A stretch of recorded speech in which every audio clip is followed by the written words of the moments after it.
All right, can you see my screen again? It looks like the sharing stopped briefly. Yep. We see your Great, cover slide. excellent.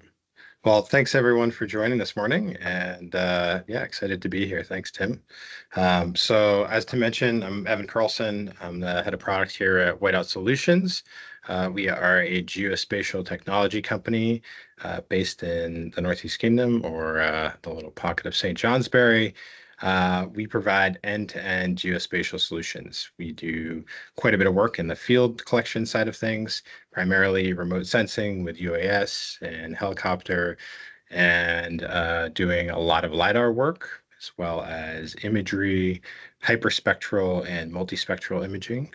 And then we bring all that data in-house, and our team does a lot of work to process that data into the final data products that so many of you are used to working with. A lot of that work is then taken a step further, where we are actually doing automation and bringing it into an application called GeoSap that we've been developing. It's a SaaS platform, data delivery application, allowing people to access these large geospatial data sets, easily share them, and collaborate with other teams on them. The company started in 2016 with Matt Clark and Chrissy Heinrich, the founders, putting a lot of emphasis on the development of a uh, more compact and more affordable LiDAR solution, doing Sensory Fusion, integrating IMUs, GPS, and LiDARs, ideally into a package that would make LiDAR more democratized. And through that work, they developed a tremendous amount of experience in flying the systems and working with the systems, and spun out of that the services, which is really a lot of the work that we're doing today. We're currently specializing in UAS topography LiDAR, which we're going to speak about here, as well as the hyperspectral and multispectral imaging, with an environmental conservation focus, as well as just supporting engineering firms and various projects they are doing. The experience also spans into forestry, utilities, insurance, transportation, recreation, and more.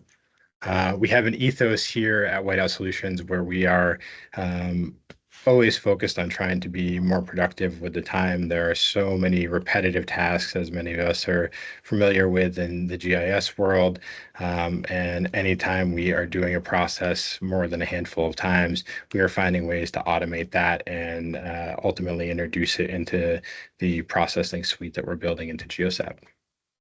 So our path to topobathymetric LiDAR started in 2019 with a pilot project we were doing with the University of Connecticut, where we were working with student researchers who were trying to evaluate the effectiveness of various techniques to restore marshlands. They were doing a technique called thin layer placement, where they were doing very small amounts of, placing very small amounts of sediment on top of the marsh, and trying to evaluate if that data sits for an extended period of time and actually is able to stabilize the marsh.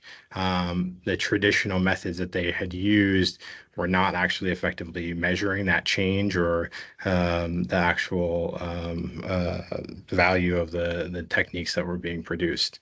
The topographic LiDAR that we were collecting with our UAS systems was quite effective in being able to get them the data they needed to do that evaluation, but it wasn't the full picture. There were places that we were missing data, the microtopographies, the channels, the runnels, as you can see in this image below, where we have really high resolution data, 2 to 3 centimeters of vertical accuracy, but then we have huge gaps where we're not actually able to tell them what's happening just below the surface. And so that was definitely a challenge. We were also targeting low tides, and it was a constant race against the tides to try to get the lowest possible water elevation to be able to get the most data possible. In 2023, we were contracted by the state of Connecticut Department of Energy and Environmental Protection to map all of the protected coastal marshlands in the state of Connecticut. And we knew at that point it was the ideal time to acquire a sensor that could actually achieve the survey of the river channel and of the bottom of the water surface. And so we acquired the Regal 840GL, a topobathymetric LiDAR system, and then the Harris Aerial H6HL, which is a heavy lift drone platform to be able to go and survey all of these sites. Ultimately, reducing the amount of time that we were spending chasing the kind of lowest possible tide, and also just delivering a much more robust data set in the end. So, not sure how many people are familiar with the concept of Topobathy LiDAR versus traditional LiDAR, but your traditional LiDAR is using a 1064 nanometer red or infrared channel. And so with that, you're able to shoot millions of points to the ground, laser points to the ground, and get returns of vegetation, the ground surface, and the water surface. But you always will get light reflecting back off the water surface, and so you'll never understand what's actually just below there. With the 532 nanometer green laser, you're actually able to penetrate through the water surface, capturing the information and elevation points just below. Specifically with our sensor, we're able to penetrate up to 15 meters. We'll talk a bit more about that in a couple slides. But the major difference here is really the ability to just get below that water surface and, still capturing the ground points and vegetation and infrastructure as you're scanning. And it's also not your average laser in that the strength of it and the wavelength that you're shooting at is actually a bit more dangerous than your traditional LiDAR system. There's a class 3 laser, meaning direct eye exposure can cause some injuries. We always fly the sensor at a pretty high elevation. NOHD is the kind of term used in the industry when you're flying at a safe distance. Laser shaped glasses can be worn. And then, this is a system that commonly is confused for UFO sightings in more urban areas when you're flying the green laser. And there's definitely news reports frequently in the evening when you're seeing these large fixed wing operations going and flying LiDAR or green laser LiDAR. So, coming into kind of today's topic, we have done quite a bit of work since acquiring the sensor with in the riverine environments. This one specifically we did with a company called SLR based out of Waterbury. They're an engineering firm that has done a tremendous amount of work working in the aquatic environments around the state. And if you're familiar with Linden, it's a town that kind of sits at the confluence of the Passumpsic and the Millers Run River. It is subject to flooding frequently. They're seeing floods 3 to 5 times a year.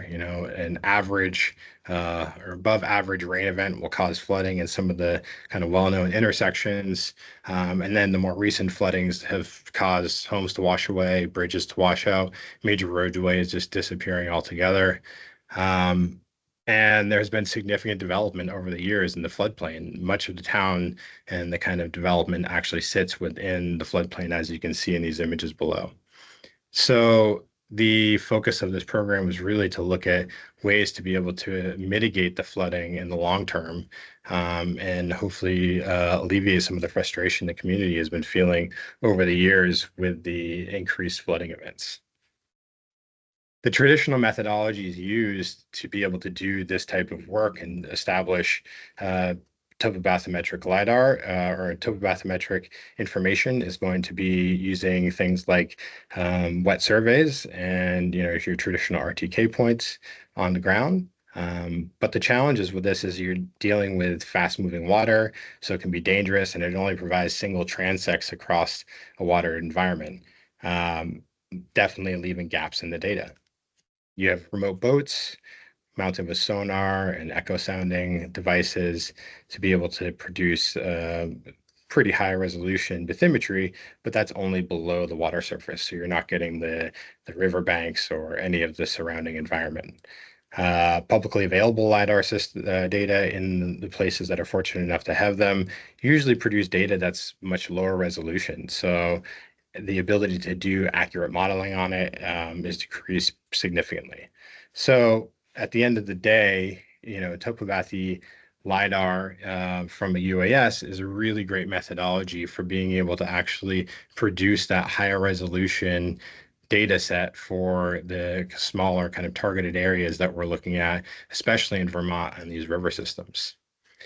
We have the ability to fly lower and slower than other aerial methods. And in return, we're getting higher resolution data with, up to data or point density up to 1,000 points per square meter if you're going extremely slow, extremely high accuracy, 2 to 3 centimeters in some case, or below the water surface, seeing 5 to 7 centimeters in some cases, and able to reach depths of 15 meters or 2.5 Secchi, 2.5 times the Secchi. And you're getting a holistic data set. You're getting not just a single transect that you might get with RTK wet surveys, but you're getting an entire riverine system, the entire floodplain, and you have significantly more data to work with to be able to produce more accurate models. And you have the ability to pair multiple sensors. In a lot of cases, we are flying our AFX-10 hyperspectral system or the MicaSense Altum PT to be able to do multispectral imaging. And that's great if you're trying to understand what the riparian makeup is on those riverbanks, in addition to other surrounding vegetation. The other thing that's important to know about topobathy LiDAR from UAS is there's some additional considerations that are not needed in your traditional LiDAR. One is the expanded weather window. We're dealing with a system that is not only expensive, but the actual sensor itself is sensitive to other things. So things like moisture in the air can be picked up by the green laser. The turbidity in the water column makes a huge difference. So if we're seeing big rain events, a lot of times we're looking at assuming that the water is going to be more turbid for days before or days after the survey or after the rainstorm. And so we're usually pausing a collection in advance and really monitoring those windows for good conditions to fly in. We're out taking Secchi measurements many times a month in advance of the actual flight, but at least a couple of days in advance of the flight to be able to understand how much does that water turbidity change, water clarity change over the course of a couple of days. We monitor the stream gauges and the tidal charts for two different reasons. One is to know if there's, for some other reason, a high flow event that might be changing the depths, but ultimately really just trying to understand what the average depths are of these river systems that we're flying, because there's nothing worse than getting to a site and having the system not be able to penetrate through the water system because the depth is beyond what the sensor is capable of. One of the other things that we learned about the hard way was that there are instances where the sensor can actually take false returns because the sun angle, and you'll get the sun bouncing off the water, reflecting back into the receiver on the sensor and taking that as a return. And then you're getting no data for below the water column. And in this case, this is why you're seeing a lot of fixed wing airborne surveys being done at night, because you don't have to deal with that sun angle. So the Linden project outcome, we were able to collect 6 miles of high resolution topographic data, or topobathy data, with an average of 300 points per square meter.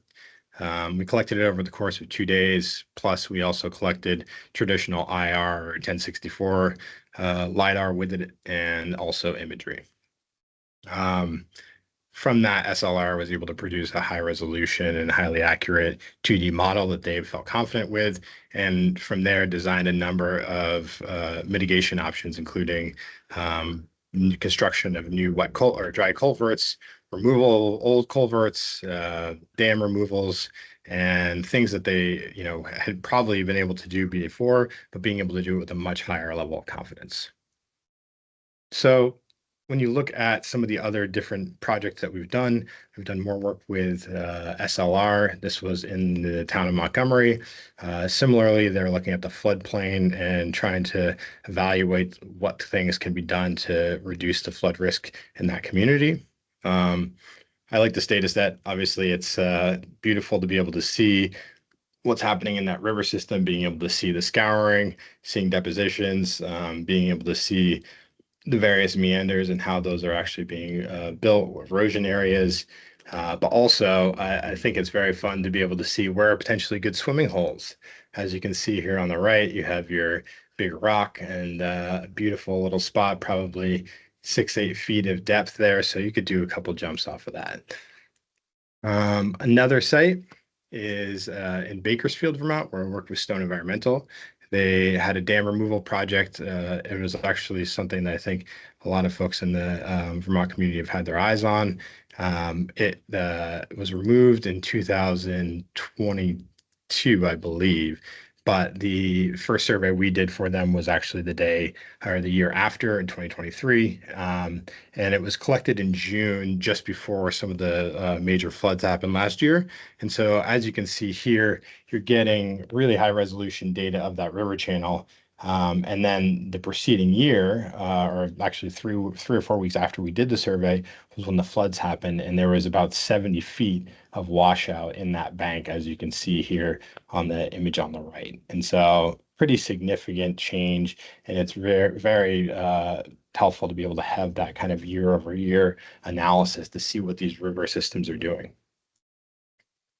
Another project we worked on recently was with Trout Unlimited in Great Barrington, Mass, on the Housatonic River, where they've been monitoring some erosion for years, and the bank itself is eroding at a pretty high rate. And they felt like it wasn't safe to have their team out there actually doing any work and doing any of the actual traditional survey that might be done for fear that the collapse of the bank.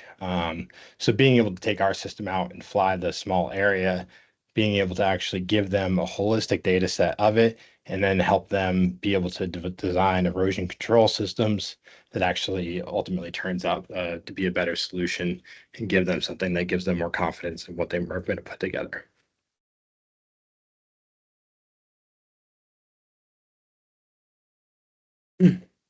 So the data can be used for obviously a wide range of use cases, lakes, rivers, more.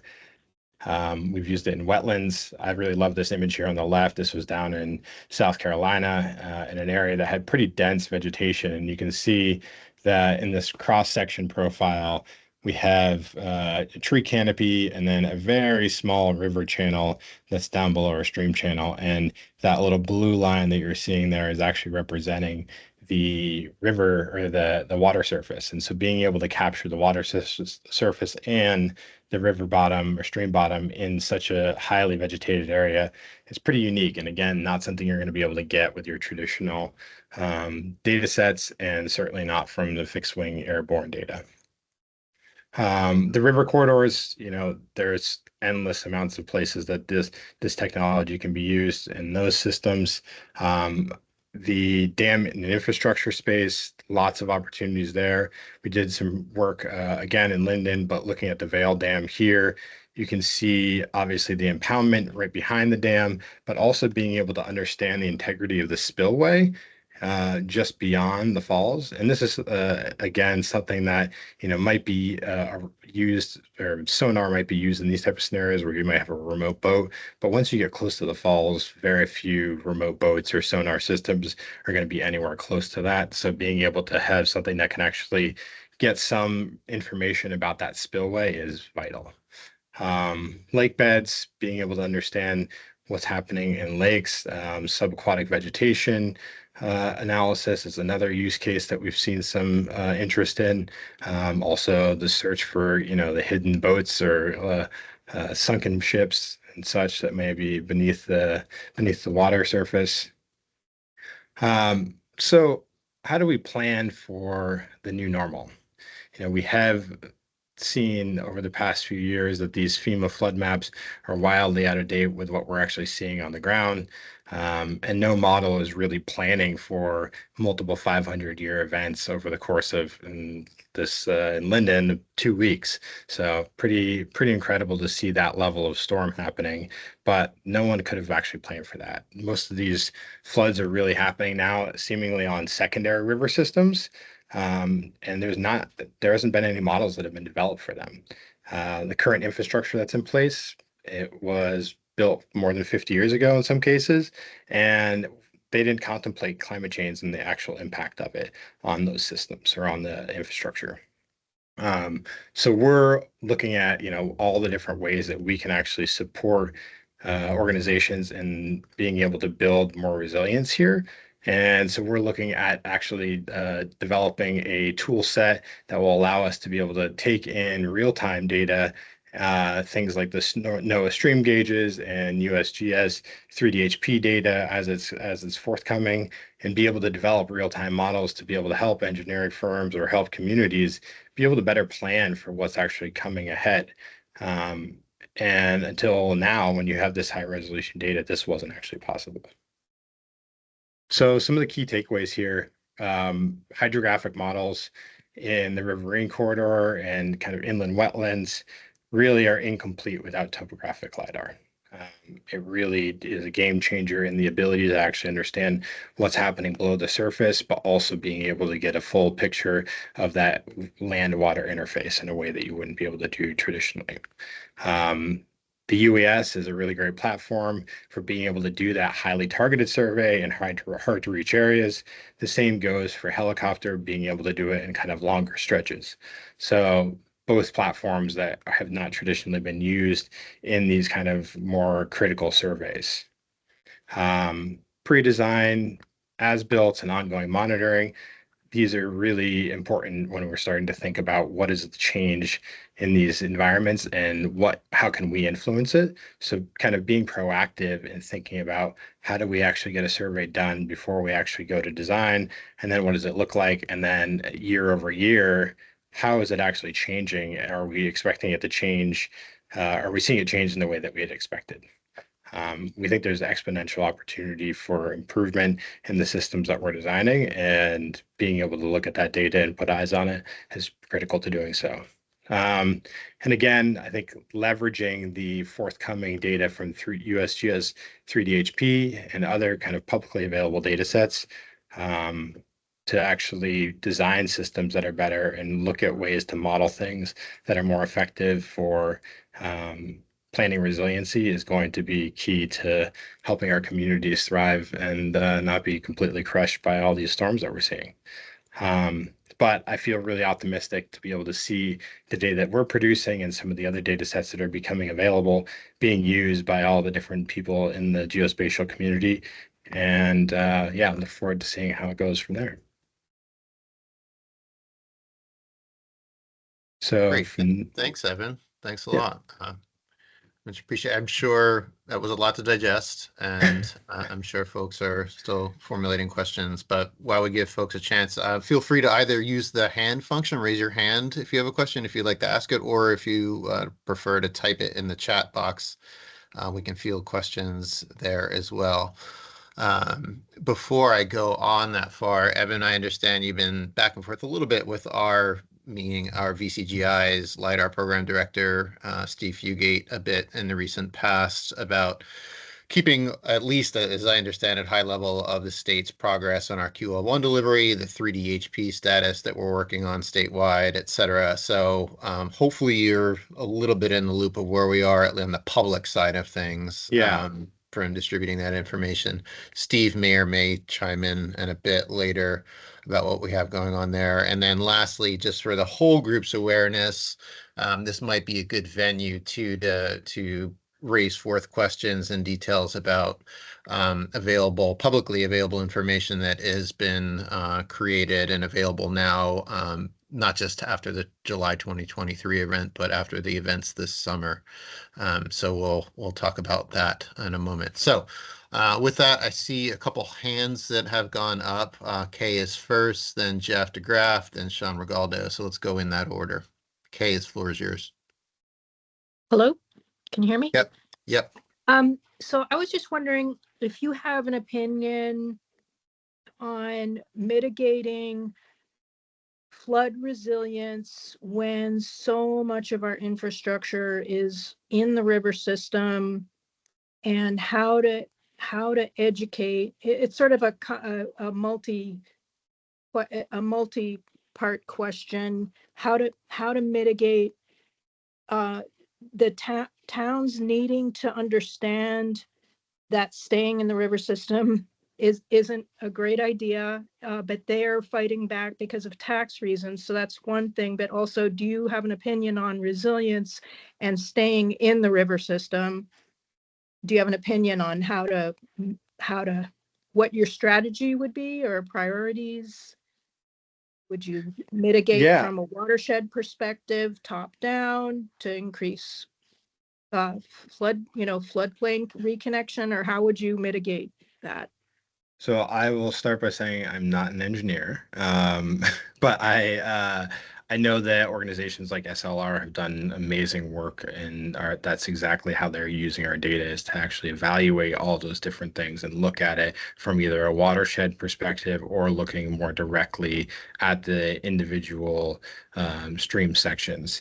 I will say that, one of the pieces that was critical in Linden was their ability to actually bring the community along for the journey, being able to show them the data and each stage of the actual flood mitigation evaluation. So looking at what does it look like when you put a 500-year flood through the model using the topobathy data, you can see very clearly that flooding is going to happen in the current setup of the river system, in all the kind of critical areas that we already expected it to flood. But when they have the ability to remove the bridges and the dams and be able to see a 1 foot drop in the actual overall flooding, then they can actually understand why it could be critical to actually remove some of those things or look at those different mitigation techniques.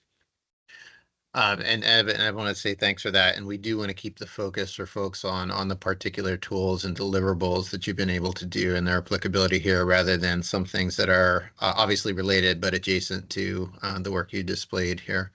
So Jeff, and then Sean, and then I believe there was a question in the chat too we'll get to after that. So Jeff, the floor is yours.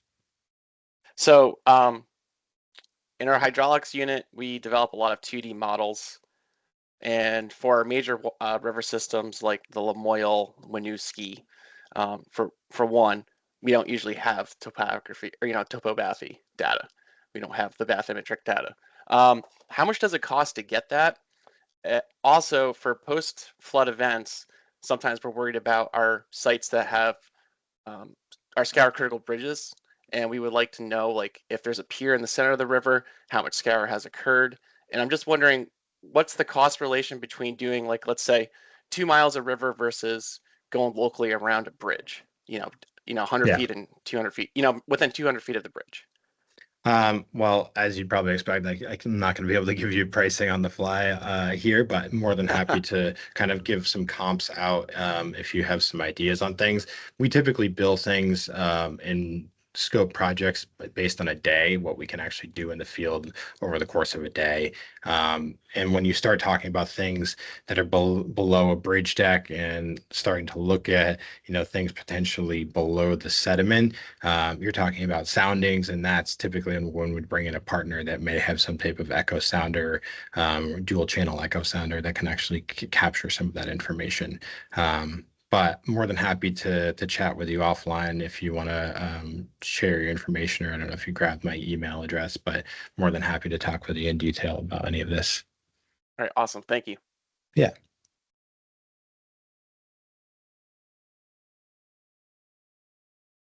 All right. Hey, this is Sean.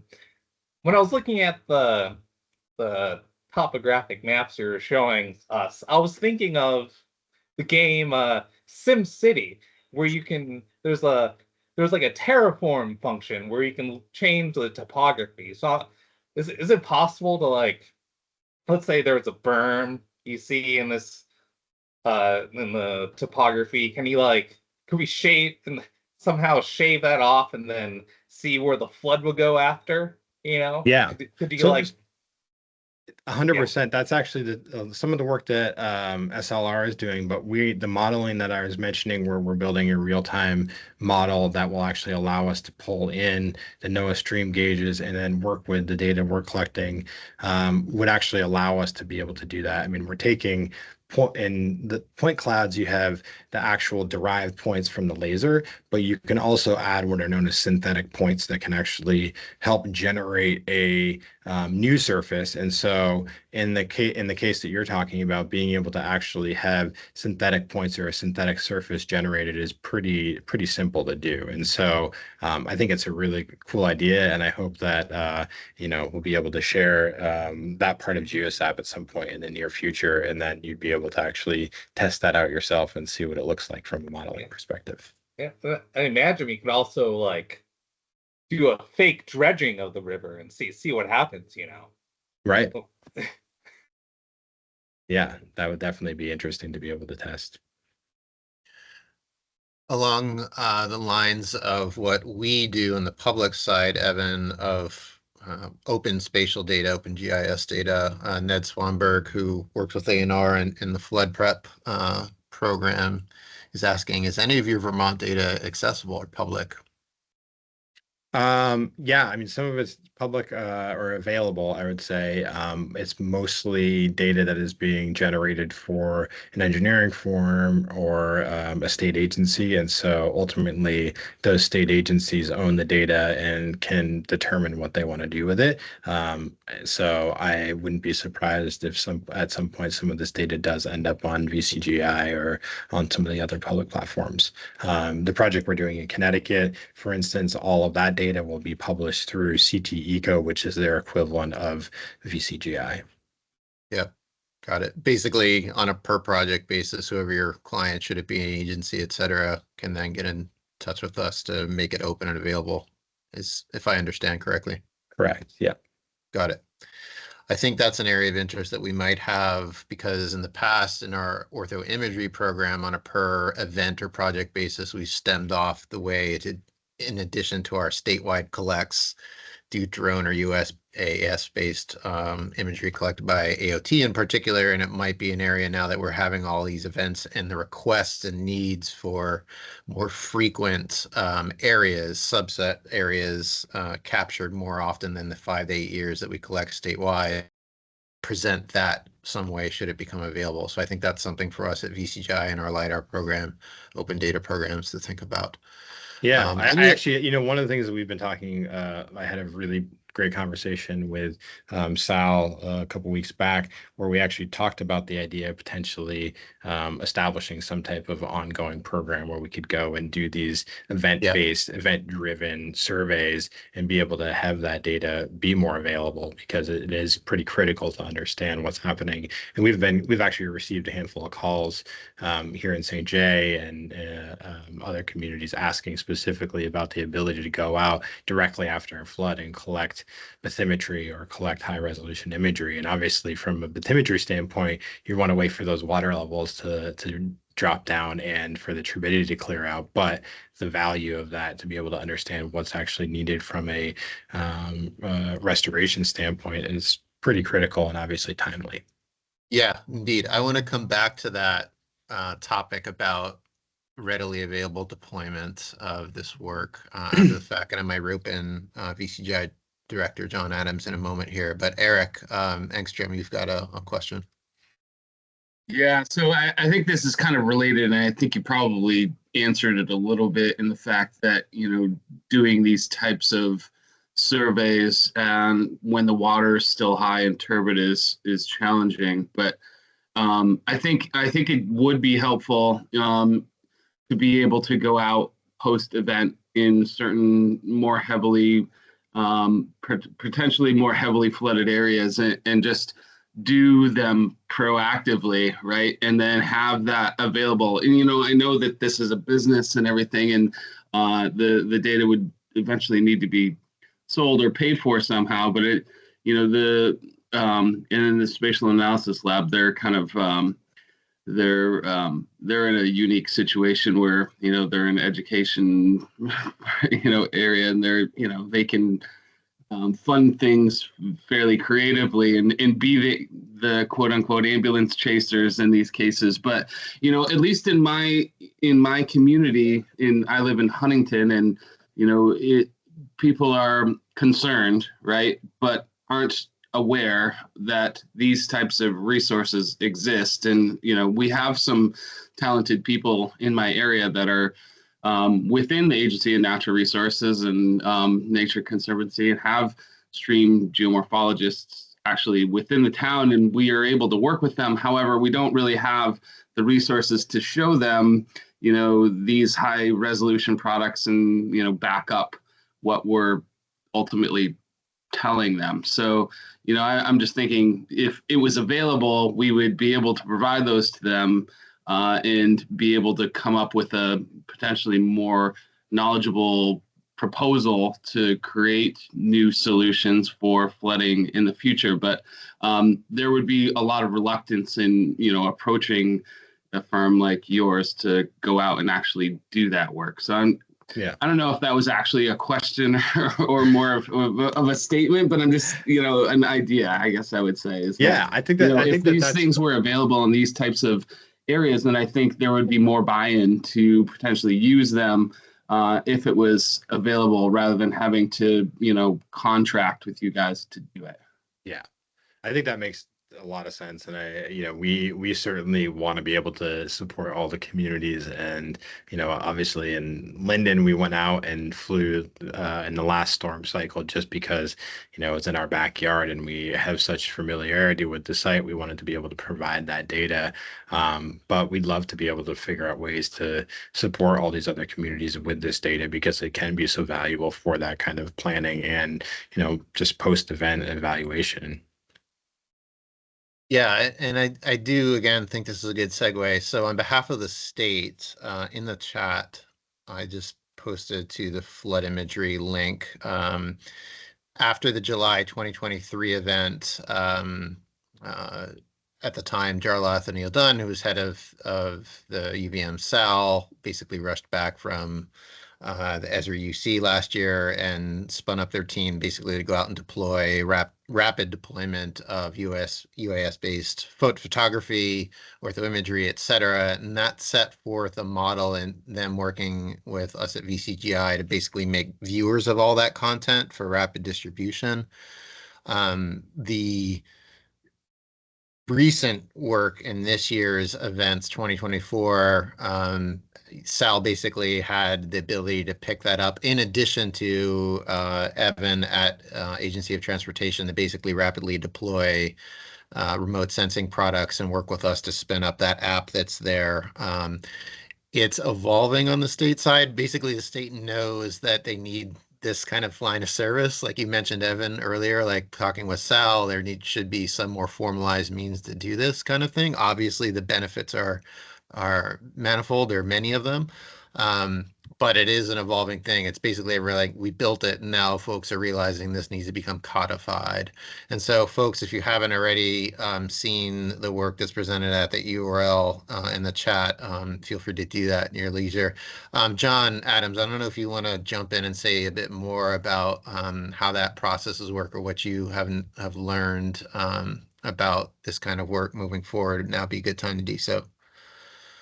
Yeah, thanks, Tim. I think that's a good summary, and thank you, Evan, for that incredible presentation. I feel like the Topo Bathy LiDAR has come such a long way in the past few years compared to what we were seeing even 2 or 3 years ago. So that was really refreshing. And I can screen share a little bit here if people haven't checked out the link or the application, which has 2-dimensional and some 3D views, which you can go through here and look at some photos here of the and videos of the past flood events. This was mostly, developed on an ad hoc basis with UVM collecting and us saying, hey, how can we help? And we put this together, something similar last year, and apparently there was another need for it this year, and there was actually one past December. So, it feels at least like there will be a continued need for some of these resources. But yeah, please check it out and let us know if you have any thoughts or feedbacks or ideas on how we can improve this. You can, toggle on past flood events here and check out with our baseline of our previous ortho imagery that's been collected, and there's a compare function as well there. So yeah, as Tim said, this is evolving, and we've sort of developed this on the fly, and we've provided it to folks at the Emergency Operations Center, and it's been passed on to FEMA, which they've found tremendously helpful, and the utility compared to what they've previously relied on, like satellite imagery that oftentimes is just too cloudy, that they have very little control over the timing, that it's delivered or captured maybe a week after an event. And this has just been so much more useful for them in enabling them to do their geospatial damage assessments and not needing to actually deploy people, helping Vermonters get resources quicker than they would otherwise. I will stop sharing here and see if there are any other thoughts or questions. Yeah, another question just come in from Alexis. Is there available or elevation data available for areas that have 3D views in the Vermont flood? The short answer to that is yes. Our statewide LiDAR program elevation data already has existing QL2 for going back now 10 plus years, but the forthcoming QL1 data is currently available through VCGI, through the Geodata portal. And that will be the most current that was collected in 2023. So yes is the short answer. And for those flood areas, I think we can also provide the cloud optimized geotiffs for the areas that have the 3D views for the DEMs there. Yeah, that would be great. We've had some we've had engineers that are looking for that data post-flood, how elevation might have changed after a washout or a landslide. Mhm. Thanks. Yep. I basically, Evan, you're in a position, and folks like yourself, where unfortunately there probably isn't a growing need for rapid deployment products of these kinds. And we are seeing, we were all excited to release, hey, we finally are going to have statewide QL1. And then all these events happen. They're like, can you go fly it again? And we're like, well, it's complicated, so Yeah. So it goes. I do want to give Steve Fugate, our LiDAR program manager, a chance to chime in. He's got his hand up and has been quiet so far. So Steve. Hey, thank you, Tim, and thanks, Evan. That was great. Just for folks, wanted to give a brief update about 3DHP and how inland topography fits into their bigger long-term goals of the 3D National Topography Model. USGS wants seamless elevation data for wall-to-wall for the whole country, and up until now, we've been hydro flattening those DEMs, as you guys are aware. When you see the hillshade, that's why the lakes and the rivers are flat, and that's by design, because the LiDAR can't penetrate that, and you get a lot of tinning. So that's where the topography comes in, and that's important for a few reasons. With as far as 3DHP goes, if you look at the National Hydrography Model, it has artificial flow paths for those areas, and that's so that the line work can convey downstream in a continuous network, but the topography would allow actual flow paths. It's yet to be determined what the value of that is, I suppose, because this is such new technology. But I think it's one of those situations where if you make it available, that people will come out of the woodwork with new and interesting use cases. So just to let people know, this is part of the 3DHP plan, but it's really not being implemented yet. But they hope to carve out more space in the future for inland topography. And as far as flood response goes, I feel like, given Evan, how you described the limitations of the conditions to be kind of low flow and low turbidity, which aren't the conditions you see post flood, I see the more value at this point in like preparedness and understanding risk and identifying those areas. And eventually, I love the idea of some kind of a simulation where you could either generate synthetic points or go into a pixel editor to add or remove terrain and to see how those models respond to those kinds of changes in the terrain. I think that's kind of a long-term goal, is to have that kind of capability. And the first part of that is to have a really highly detailed elevation model that is kind of seamless in that way, that's hydro-enforced. So I think it's really exciting, the work you guys have done so far, and I'm interested in learning more, and I'll be learning more about how TopoBathy fits into future 3D-HP goals as well. So yeah, thanks. Thanks, Steve.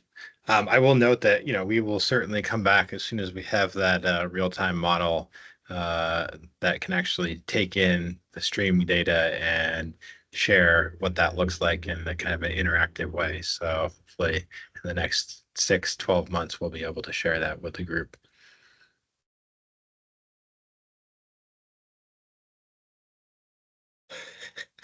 Every photo I've seen of sharks with lasers have been red. Let's give them green lasers and let them map the depths, says Eric, our comedic relief here. Good idea. Any other questions? Kay, I think you have your hand up. Yeah, I was just wondering, on a per mile basis, maybe using the Connecticut project, how big are these files? And how long does it take to do post-processing? All depends on what the requirements are. I will say that the data, just like any other LiDAR data, depends on the resolution that you're looking for. The 200, 300 points per square meter, which is kind of the average that we're delivering, ends up being a handful of gigs per, per couple acres. So you're talking, if you're talking miles, you're talking tens or hundreds of gigabytes. Not small is the sure answer. Yeah. No. Cool. Any other questions for Evan, or even open conversation among the group before we wrap up for the day?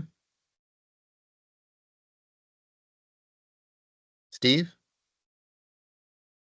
Yeah, thanks. Evan, I know you were asked earlier what the costs are, and that's obviously, there's a lot that goes into those estimates, but thinking forward with USGS and 3D-HP, they're going to really be interested in any kind of estimate, either on a linear mile basis or whatever you have that can get people closer to an understanding of the cost. That would be very valuable. So something to try to dial in. And another thought would be, you mentioned that the points per square meter is super high, and I'm just thinking as maybe a cost structure for you guys who are going to be going to collect that data at that high level. If the USGS goal is to have a seamless elevation surface, then it's going to have to be downsampled so it can be merged into that 0.5 meter DEM. So potentially you retain that higher resolution data for your company, and then you deliver on spec. Yeah, because I know that some people are moving to that model. So. Yeah, we've actually bumped into that quite a bit. So for some of the models that we've done, they've wanted us to actually merge into the statewides. And so in those scenarios, we're dealing with, QL1, QL2 data. So the resolution that we're in kind of downsampling of the data is pretty extreme when you're going from a couple hundred points to 10, 20 points at max. So familiar with that process, but 100% that when you do reduce the points per square meter you're collecting, you're flying at a faster rate, you can certainly reduce the cost and fly longer areas. Great. Thanks again. Evan, you did mention this a bit earlier, but I assume it's cool if folks want to reach out to you with further detail, they're feel free to do so. Yeah, absolutely. And we can, if people want to reach out, I can get them some sample Bathy data in GeoSAP so they can kind of explore it themselves and look at the 3D point viewer and some of the 2D models online. So be a great way. And I'd obviously love to hear feedback and thoughts on it as I share it out. Very good. Thank you for that. So without seeing any further hands up or questions on the comment, I think we'll conclude this session. And Evan, once again, thanks for sharing your insight on this evolving field of rapid capture of our ever-changing landscape in Vermont, for better or for worse. So thanks again. Folks, just for awareness, if there are people who weren't able to attend today but would like to see this talk, I shared the link in the chat for where we'll post this video later today. And again, thank you all for joining us. Thanks, Evan. Take care all. Have a good rest of the day and stay dry up there. Thanks all.